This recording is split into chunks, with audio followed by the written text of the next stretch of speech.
नमस्कार। हम लोग बात करने जा रहे हैं एक और ऐसे केस की जिसमें ऑनरेबल हाई कोर्ट ने आज एक वकील और एक सब इंस्पेक्टर को जेल भेजा।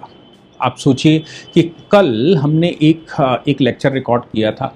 उस लेक्चर में मैंने एक एक एक जुडिशल सर्विसेज के अधिकारी, सिविल जज जूनियर डिवीजन या सिविल जज ने एक डिस्ट्रिक्ट जज की मृत्यु के बाद उनके घर से गहने चुराने वाला प्रकरण आपको बताया था, जिसमें उनकी बेल डिसमिस हुई, अग्रिम जमानत डिसमिस हुई थी और वो सीसीटीवी कैमरे में पकड़े गए।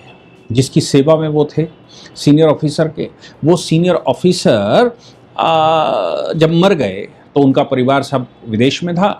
ऐसी परिस्थिति में चाबियां इनके पास थी, ये घर में गए और इन्होंने सब जेवर वहाँ से उनका निकाला और निकाल कर ले गए। हिडन कैमरे लगा के रखे थे जज साहब ने, डिस्ट्रिक्ट जज साहब ने, और इसलिए हिडन कैमरों में पकड़े गए। क्या मॉरलिटी की बात करें, क्या नैतिकता की बात करें। आज एक और ऐसा ही प्रकरण आया जिसमें दिल्ली के मॉडल टाउन में एक दुकान को लेकर इश्यू था। वकील साहब उस दुकान को कब्जा करना चाह रहे थे।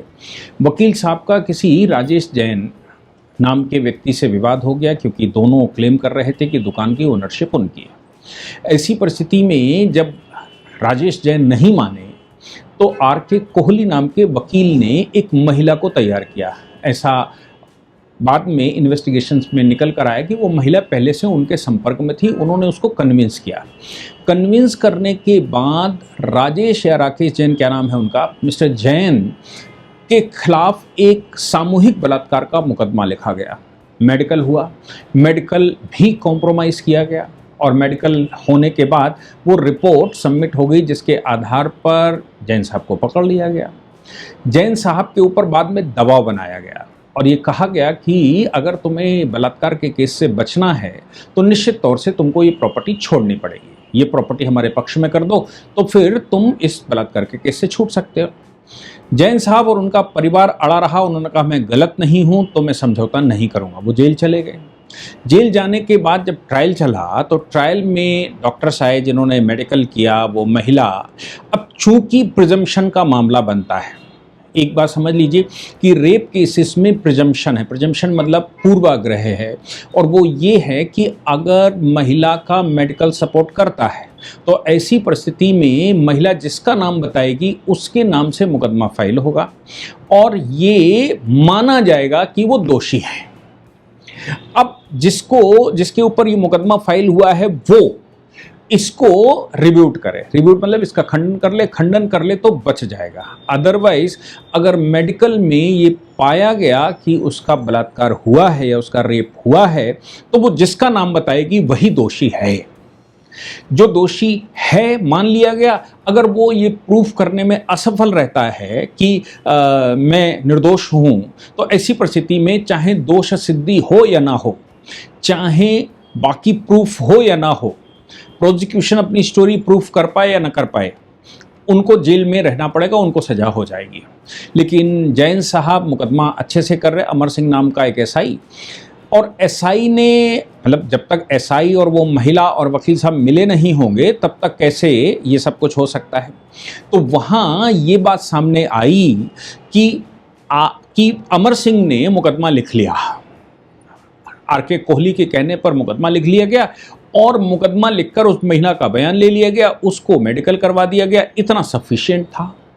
जब ट्रायल चला वकील साहब बहुत प्रेशर डालते रहे, लेकिन जब ट्रायल चला तो ट्रायल के दौरान महिला के बयान में डिस्क्रिपेंसी पाई गई। ना महिला ये बता पा रही थी कि किस समय का प्रकरण है, ना ये बता पा रही थी वो स्थान कहाँ पर है, ना वो ये बता पा रही थी कितने लोग थे, ना वो ये बता पा रही थी कि वो सर्कमस्टांस क्या थे, ना वो बता पा रही थी। वो सिर्फ एलिगेशन। चूंकि मुझे लगता है आर.के. कोहली ने मुकदमा लिखवाते समय सिर्फ ये सोचा होगा कि आदमी जेल चला जाएगा, इतने में ये टूट जाएगा, तो एक फर्जी मुकदमा लिखवा लेते हैं। और फर्जी मुकदमा लिखवा कर, चूंकि प्रिजम्पशन का मामला है, साल 6 महीने भी जेल में रहेगा, तो ये लिख जाएगा, प्रॉपर्टी को छोड़ जाएगा। लेकिन वो जो जैन साहब हैं उन्होंने छोड़ी ही नहीं। वो लगातार लगे रहे मैं गलत नहीं हूँ। इसलिए मैं जेल चला जाऊंगा, मैं पैसा खर्च करूंगा, मैं काम मेरा बिगड़ जाएगा, लेकिन मैं कॉम्प्रोमाइज़ नहीं करूंगा। ऑनरेबल कोर्ट के सामने जब ये सब बातें आई, डॉक्टर का बयान आया, महिला ने जो प्रकरण बताया कि उनके साथ कैसे हुआ, और डॉक्टर की जो रिपोर्ट आई वो कॉन्ट्राडिक्ट कर रही थी। डॉक्टर ने कुछ और बताया कि भाई जो इनके इंजरी है बाकी सब है वो कैसा है, और जो महिला बयान कर रही थी वो कहीं और जा रहा था। महिला का क्रॉस एग्जामिनेशन जब हुआ तो क्रॉस एग्जामिनेशन के दौरान महिला टूट गई। ऐसी परिस्थिति में बात सामने आ गई कि वकील साहब और महिला का आपस में पहले से संबंध था। महिला को सिर्फ इस्तेमाल किया गया था, और वो महिला का इस्तेमाल वकील साहब प्रॉपर्टियां या बाकी मामलों को सेटल करने के लिए उस महिला का इस्तेमाल करते रहे हैं। वो उनके लिए काम करती थी। कोर्ट में जनरली क्या होता है, इस तरह के मुकदमों में व्यक्ति छोड़ दिया जाता है, और छोड़ने के बाद ये कहा जाता है कि भाई ये रिव्यूट कर लिया इन्होंने, यानी कि ये खंडन करने में सफल हो गए, इसलिए इनको छोड़ा जाता है। पर न्यायालय ने इतना नहीं किया। जिस न्यायालय में ट्रायल चल रहा था उस न्यायालय ने एक मुकदमा और लिखा। उस मुकदमे में मिस्टर आर के कोहली और अमर सिंह एसआई, इन दोनों के खिलाफ मुकदमा लिखा गया। महिला के विषय में कोर्ट ने ये कहा कि वो केवल एक मोहरा थी, उसका कोई उपयोग किया गया था, केवल उससे हामी भरवाई गई थी, बाकी वो उसमें इन्वॉल्व। मेरा मानना है कि महिला को भी सजा होनी चाहिए, लेकिन माननीय न्यायालय ने, जो ट्रायल कोर्ट था, ट्रायल कोर्ट ने एक नया ट्रायल चला लिया। उस नए ट्रायल में वकील साहब दोषी पाए गए कि भाई इन्होंने प्रॉपर्टी हड़पने के लिए फर्जी मुकदमा लिखवाया, और एसआई को भी दोषी माना गया कि ये उसके साथ मिलकर महिला को तैयार किया था और प्रॉपर्टी के विषय में इनकी डील हो गई थी।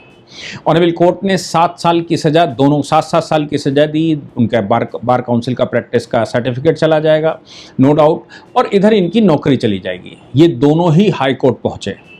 हाई कोर्ट में जब ये मामला सामने आया तो ऑनरेबल हाई कोर्ट ने आज कहा कि जिससे उम्मीद की जानी चाहिए कि वो न्याय का साथ देगा, जिससे उम्मीद की जाती है कि वो न्याय की व्यवस्था बनाने के लिए हैं, चाहे वो पुलिस की बात करें या वकील की बात करें, वकील कोर्ट को असिस्ट करता है और पुलिस उस मामले में इनिशिएट करती है, सुरक्षा देती है। जब सुरक्षा देने वाला और न्यायालय को असिस्ट करने वाला दोनों ही भ्रष्ट हो जाएं और न्याय व्यवस्था को हथियार की तरह इस्तेमाल करें, ऐसी परिस्थिति में इनको जेल जाना ही चाहिए।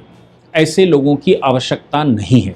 मैं समझता हूं कि जनरली अभी तक जो सुनने में आता था, वो एक प्रकरण में इलाहाबाद हाई कोर्ट वाला आपको याद होगा, जिसमें ऑनरेबल इलाहाबाद हाई कोर्ट ने इन्वेस्टिगेशन बिठा दिया था। SC ST के मुकदमों का गैंग चल रहा था।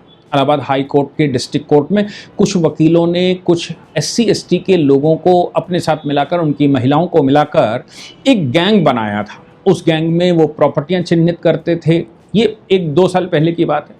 वो प्रॉपर्टियां चिन्हित करते थे। प्रॉपर्टियां चिन्हित करने के बाद बलात्कार के मुकदमे लिखवाते थे, SC ST के मुकदमे लिखवाते थे और प्रॉपर्टी अपने नाम करवा लेते थे। वहाँ पर भी एक सज्जन अड़ गए थे और वो ऑनरेबल हाई कोर्ट पहुँचे। उन्होंने रिसर्च किया और बताया कि भाई कि कौन कौन वकीलों के कितने मुकदमे ऐसे। जब ऑनरेबल हाई कोर्ट के सामने खुलकर आया था तब CBI इन्वेस्टिगेशन का आदेश दिया गया था, जहाँ तक मुझे याद है। और वो गैंग कोर्ट ने कोड किया था कि न्याय व्यवस्था या कानून का दुरुपयोग महिलाओं के नाम से, ST के नाम से, SC के नाम से दुरुपयोग किया जा रहा है। इस दुरुपयोग को रोकने के लिए आवश्यक है कि वकीलों के ग्रुप को भी जेल भेजा जाए और इसमें इन्वॉल्व पुलिस अधिकारियों को, और जो SC ST या वीमेन के नाम से केस करने वाले हैं, इनके खिलाफ भी कार्रवाई हो, ताकि नज़ीर पेश की जा सके और देश में कोई और इस प्रकार की घटनाएं ना करें। आज उस घटना के बाद, इलाहाबाद हाई कोर्ट की घटना के बाद, ये दिल्ली की मॉडल टाउन जैसी पॉश कॉलोनी, दिल्ली विधानसभा से थोड़ा ही दूरी पर मॉडल टाउन जैसी पॉश कॉलोनी में वकील ऐसा कर सकते हैं या अपनी मोरालिटी, नैतिकता खत्म कर सकते हैं, ऐसी उम्मीद की नहीं जा सकती। लेकिन लोग आरोप तो लगाते ही हैं वकीलों पर।